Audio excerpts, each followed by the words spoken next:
के पीछे छुरा घोंप कर मार दिया। उनकी पत्नी थी रंग देवी। हिंदू धर्म के अंदर रात में चिताएं नहीं जलती है, तो वहाँ की महिलाओं ने पानी में कूदकर जल जौहर कर लिया, बच्चियों ने, सभी ने। लेकिन सुबह ये हुआ कि डेड बॉडियां तैर कर ऊपर आई, तो आक्रांताओं ने डेड बॉडियों को निकालकर महिलाओं की बॉडी बच्चों के साथ में रेप करके उनके बॉडी पार्ट्स को काटकर नग्न अवस्था में रणथंभौर के किले के बाहर लटका दिए, ताकि ये संदेश चित्तौड़ पहुंच जाए और चित्तौड़ की रानी पद्मिनी किले को छोड़कर दूर चली जाए। 1303 में जब अलाउद्दीन चित्तौड़ पहुंचा तो किले के ऊपर आने के लिए उसको 7 गेट क्रॉस करना था, तो इम्पॉसिबल था। तो उसने 1.5 लाख सेना को किले के चारों तरफ फैलाया। 8 महीने के बाद में किले के ऊपर खाने की कमी आई, तो रानी पद्मिनी के चाचा भतीजा गोरा और बादल ने राणा रतन सिंह से कहा कि हमारा राशन खत्म हो रहा है, और जब ये भूखे और कमजोर सेना से हम युद्ध करवाएंगे तो ये युद्ध नहीं कर पाएंगे। रतन सिंह को बातचीत के लिए 7 गेट के नीचे भेजा, तो अलाउद्दीन खिलजी ने उनकी गर्दन पर तलवार रखकर झुकने के लिए कहा, लेकिन मेवाड़ का राजपूत सर कटाने के लिए मंजूर होता है, लेकिन सर झुकाने के लिए कभी मंजूर नहीं हुआ।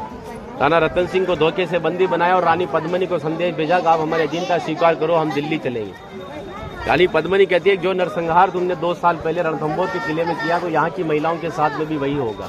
इस वजह से जहाँ मैं जाऊंगी वहाँ ये वीरांगनाएं चलेगी। 2 महीने का समय लिया। अलाउद्दीन खिलजी ने 700 डोलियां किले की ओर भेजी, लेकिन रानी पद्मिनी को पता था कि मेवाड़ में घूंघट सिस्टम है, तो हर एक सोल्जर्स को लेडीज पोशाक पहनाकर तलवार और भालों के साथ में उस पालकी में बिठा दिया, और रानी पद्मिनी की पालकी में भतीजे बादल को रानी पद्मिनी की वेशभूषा पहनाई, और 700 पालकियों एक कमांडर बनाया चाचा जी गोरा को।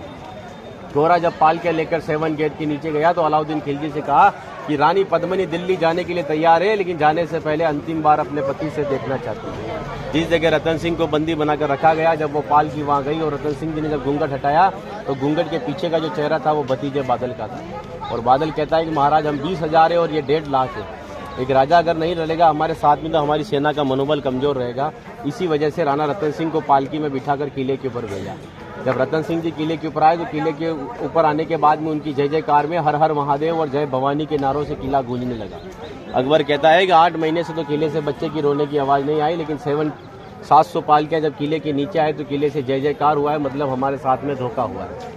हर एक राजपूत कटने के पक्ष में था, लेकिन झुकने के पक्ष में नहीं था। 20,000 राजपूत युद्ध में गया और अलाउद्दीन खिलजी की 1,25,000 सेना को मार दिया।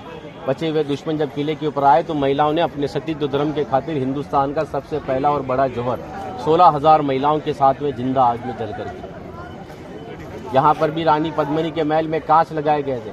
वो कांच लगाए थे पंडित जवाहरलाल नेहरू ने, क्योंकि एक पद्मावत पिक्चर के एक राइटर मलिक मोहम्मद जायसी की किताब को प्रमोट करने के लिए जवाहरलाल नेहरू जी ने उस किताब को आगे बढ़वा दिया, ये रानी को आईने में दिखाया।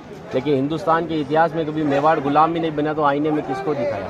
और एक राजपूत अगर अपनी पत्नी का चेहरा हजारों को दिखाता, फिर कहते वो राजपूत कहलाने का हकदार भी